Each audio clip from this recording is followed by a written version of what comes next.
You will never be 100% original. And that's okay. Ongaku concept. A lot of musicians want to create their own identity in their music. They want to be unique and stand out from the crowd. This is a good thing, of course, but a lot of people struggle with it.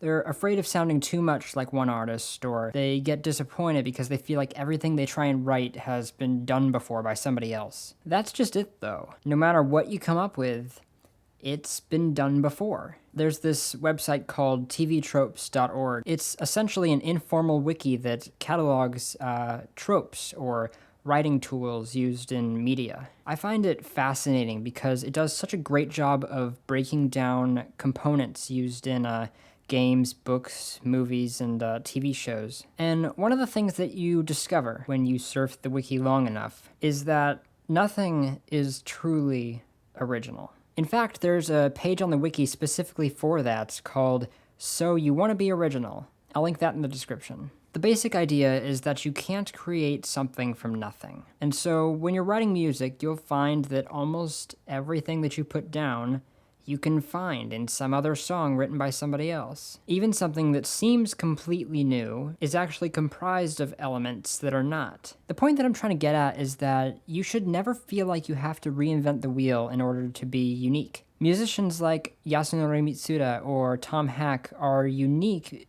because they're innovative. And I think innovation is a better thing to strive for than originality. Eddie Van Halen introduced tapping to the guitar world because he saw Jimmy Page do trills on the open strings, and he thought it might be interesting to try that but use his left hand as a sort of capo to move that open note around.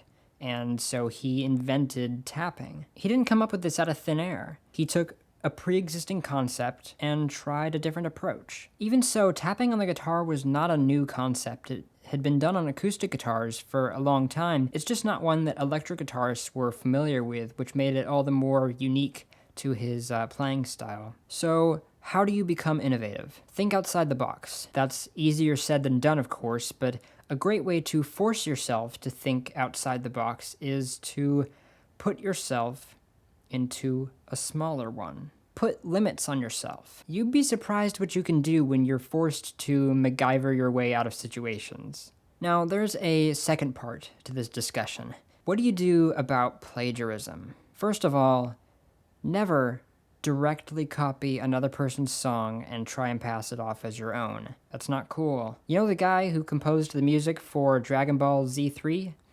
Yeah, he did this and he got fired for a very good reason. Don't be that guy. However, I assume most of you watching this video would not plagiarize a song on purpose. In fact, some of you may be afraid of doing just that, which may be some of the fuel behind the desire to be original and unique. But influence and inspiration are not plagiarism. Every musician's style is a conglomeration of the styles of the artists that they listen to and respect the most. One of my biggest influences is Hajime Hyakkoku.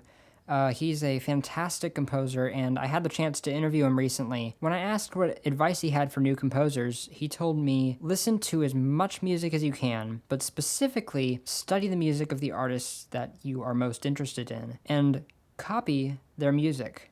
In other words, transcribe it. Once you've done that, try writing a song in that style. This will help you to develop your own personal style. He is 100% correct with that, and I can confirm by my own experience because that's how I learned to compose. Nobody ever told me to do that. It's just something that I wanted to do. I enjoyed listening to music, I enjoyed studying music, and I thought, I want to make a song like this, so I did.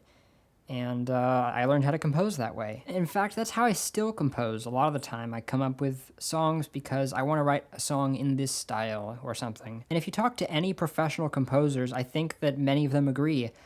A lot of the music that they write is directly influenced by other artists, and that's a good thing. So to sum up what I'm saying, don't worry about being original. Be innovative, be creative, and put limitations on yourself. If you want to develop your own distinct style, listen to as much music as you can in as many genres and on as many instruments as you can. Even if you only write for one or two genres, I think you'll find that you can pull ideas from many other genres into your work. And above all, write as much as you can.